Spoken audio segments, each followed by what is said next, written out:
In this video, I'm going to be showing you how I plant the world's most expensive spice. G'day everybody and welcome to my Aussie garden and kitchen. My name's Daz and here we go. Let's get planting saffron crocus, saffron bulbs, the world's most expensive spice. So first of all, I'm going to need a really nice sandy soil. And this one here is a mix of organic compost that I make here at home, a mix of sand from my backyard because I'm on an inland island and we've got very sandy soil, which is fantastic for this.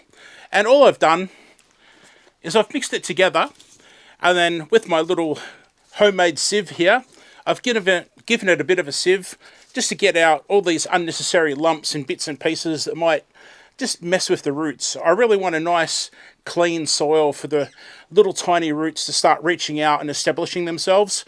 And I'm just taking this sort of thing out just to stop obstacles.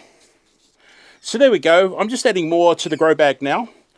Now the reason I'm using a grow bag is because saffron bulbs don't like wet soil. They really don't like to be in soggy soil. It's just not going to work. One thing about grow bags is that they can dry out a little. And that's fine. I'm happy with that with this particular case because I want my saffron bulbs to be in a soil where I can control the moisture. And I'm actually going to keep this here in my entertaining area that's got a roof.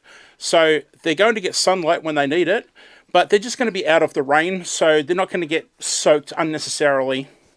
One tip I can give you about grow bags is that sometimes they'll come and they're too tall for you. That's fine. Just fold the tops over, because you don't want to be filling it all the way up with soil and wasting soil unnecessarily. Just use what you need. So fold the tops over, make it sort of look at the height that you want for yourself, and just work from there, and you'll be saving yourself a lot of soil for other projects. So with my soil mix, I'm just adding some blood and bone. It's a nice fertilizer. Just get it in there, mix it into the top sort of maybe quarter of the soil, because that's where the roots and the bulbs are going to be for the time being.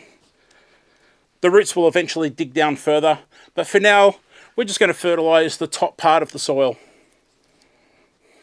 Now, if you don't know why saffron is so expensive, it's because pretty much they're going to produce a flower, and the flower gives 3 stamen, and those stamen, they're like 3 beautifully orange stems.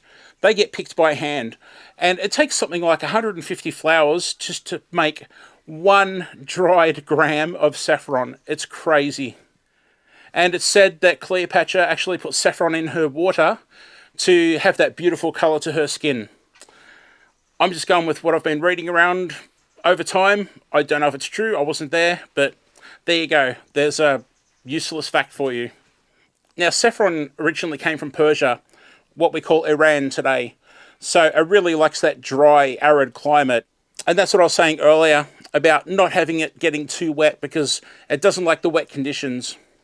So what I'm doing here is I'm just making a hole a couple of inches deep, and I'm going to separate them by a few inches each in a triangle shape, putting the bulb straight down with those little bits of growth coming out facing up. And of course, that's the bottom there.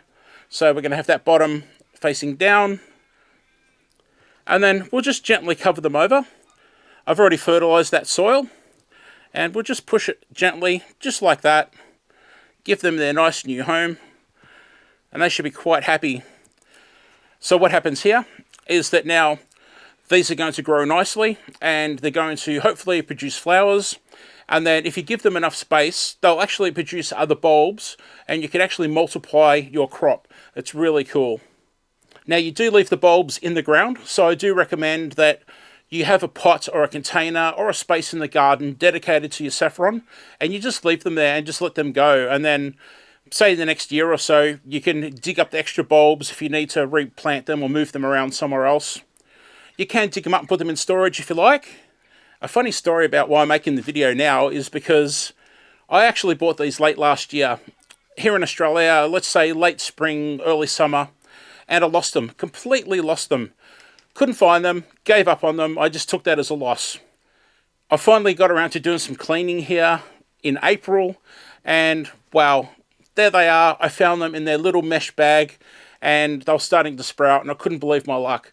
So I've just quickly rushed out and got all my gear and thought I'd record it for you and show you just how I go about it. And hopefully in the future, we'll be able to look together and see them actually growing. And I'm so excited about it. It's awesome. So now that we've got these into the soil, I just give them a light mulching.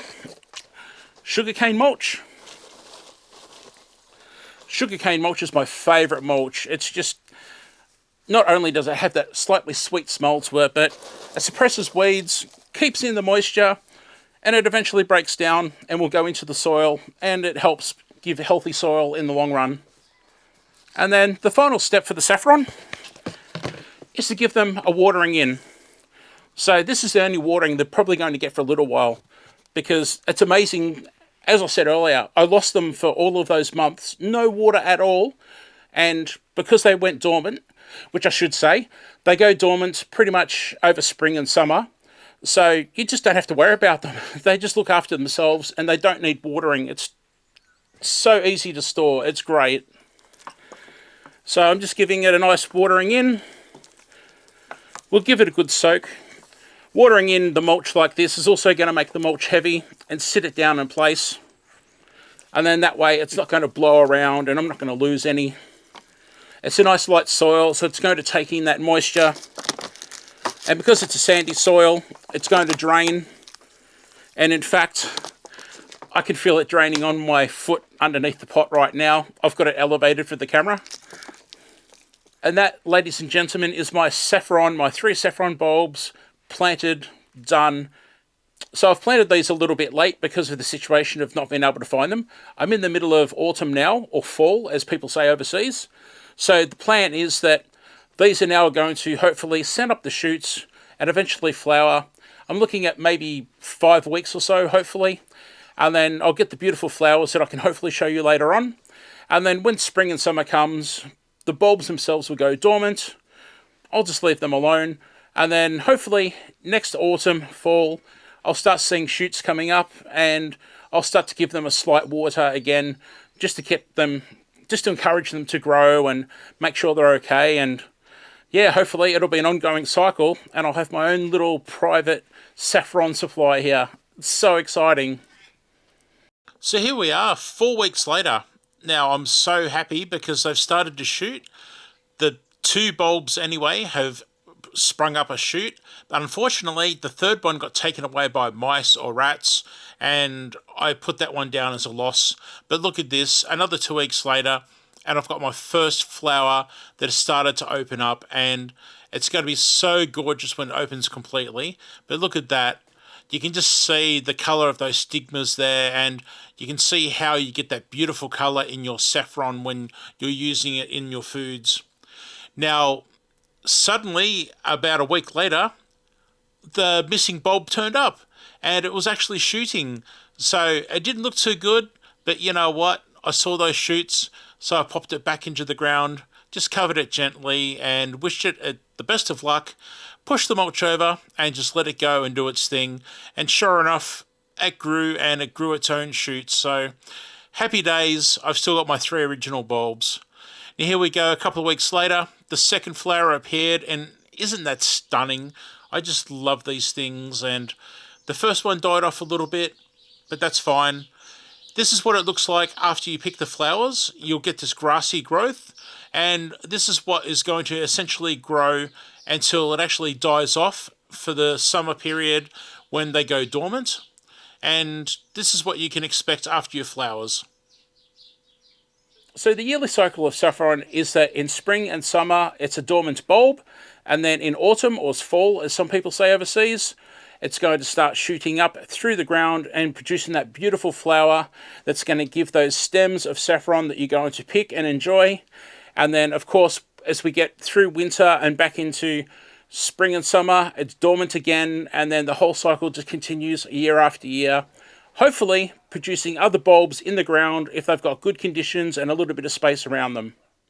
Thank you so much for being here today and watching this video. If you wouldn't mind clicking on this video next, I'd appreciate that. And hopefully I will see you in the next video. Bye for now.